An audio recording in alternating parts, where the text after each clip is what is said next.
Before we take you on the ground in 2 towns in Tennessee, we must take you in the air. In the Air shows the mountains and wonders that surround the towns with beauty and barriers. In the Air shows their slight size and their remote distance.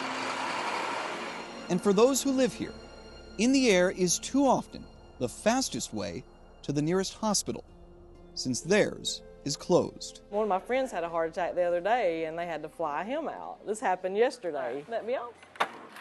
On the ground, I always get a catfish. Shelley Utley runs the Copper Grill You need a copy of your receipt. in Tennessee's Copper Corner. This town, it's an old mining town. It's been forgotten ever since the mine shut down.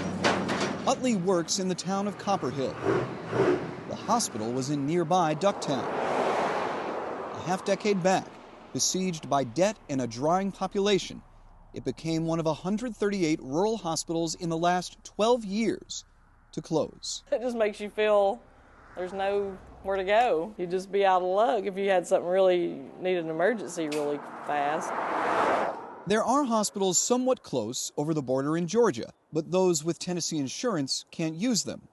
That means, often, they're forced to fly. I actually bought insurance in case I have to be flown out. You can buy an insurance policy for that. They sell it right over here at the grocery store.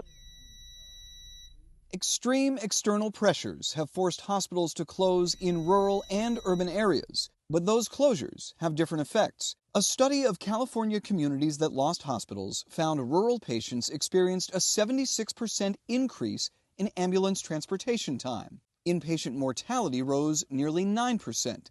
Urban communities saw little change. Started at Copper Basin Hospital in 1995. Lisa Cook worked as a nurse at the old hospital. A lot of them don't have vehicles, they don't drive. Some of them never learn to drive. If they don't have gas money to go 2 miles down the road, then they don't have gas money to go 36 miles down the road. Losing the hospital meant losing the area's largest employer.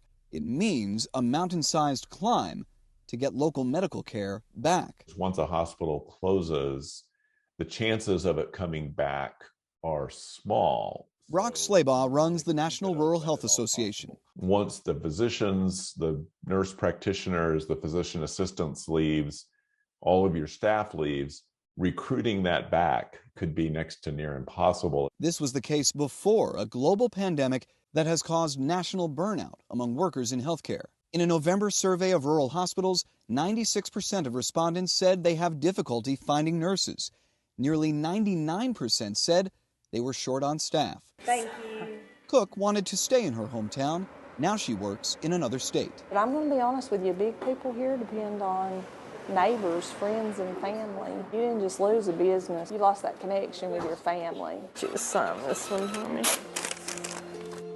Despite all of this, Working you hard today. Oh, yeah. Shelley Utley, There we go. like many in the Copper Corner, maintains a smile amidst despair. And you just help yourself to the drinks. Thank you. They embrace what they have on the ground and hope they never experience it in the air. Somebody's being flown out all the time. It's not good. Needs something better. In Copper Hill, Tennessee, I'm Matt Pearl.